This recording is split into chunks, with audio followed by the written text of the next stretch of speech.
15th Paralympic Games kicked off overnight. Sold-out opening ceremony, which was great to see.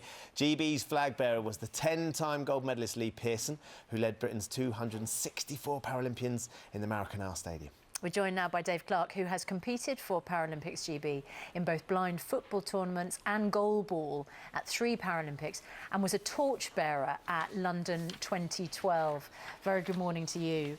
So, do you feel a kind of pang about not being there in Rio this year? I certainly felt emotion, definitely. I mean, when the team came into the stadium last night, it was a huge amount of emotion because I remember it very well from 2012, and I remember that incredible feeling. And then, of course, the moment with the torch, you know, that I remember taking the torch and carrying it across the stadium, and the beautiful warmth of the cauldron, just that whole warm feeling of the Paralympics starting. So I miss that. I have to tell you, I don't miss the 6 days a week training.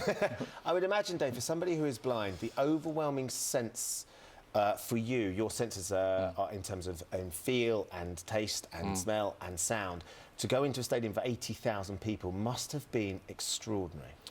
It was an incredible moment. It was an incredible moment for our sport. It was an incredible moment because it was London, and just, you know, personally, I was probably concentrating on not falling over. I mean, what could go wrong with a blind guy receiving a lit torch from someone on a zip wire? But, you know, it was just the most amazing feeling. It's indescribable just what it meant to me and what it meant to my colleagues within the football community.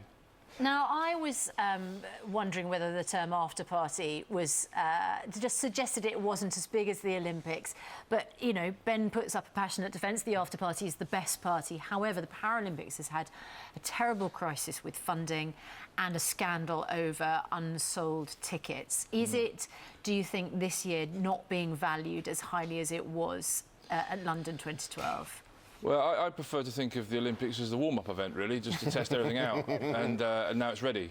And, you know, Paralympians right across the world have shown great resilience in their lives, and, you know, I knew that we'd get to a point where this Paralympic Games in Rio would be amazing, and the full stadium at the Maracana last night goes to show that there's a phenomenal amount of tickets being sold. I think people forget how special London was. You know, the attendances at Paralympic Games historically have not been like they were in London, and I think if we can get anywhere close to what we saw in London, that would be amazing. And I think the IPC, the Mayor of Rio, and lots of different sponsors through the Fill the Seats campaign have done an incredible job.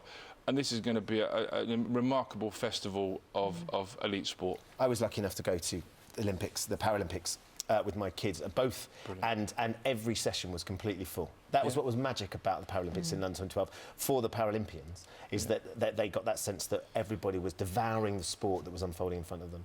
Yeah, but I think it also built on the Olympics, and people had a natural desire to want to go to the Olympic Park, and of course through the Paralympics it was much more accessible to do that. I think people forget that there was a huge spike in ticket sales, you know, between the Olympics and the Paralympics in London, and that's exactly what we've seen in Rio, and they're going to see some amazing achievements. And in terms of Paralympians, you're looking forward to their performances. Who should we be looking at, Dave, that you'd recommend? I mean, there's so many. I mean, today, you know, you're going to see Dame Sarah Story do what she does best and bring home some medals.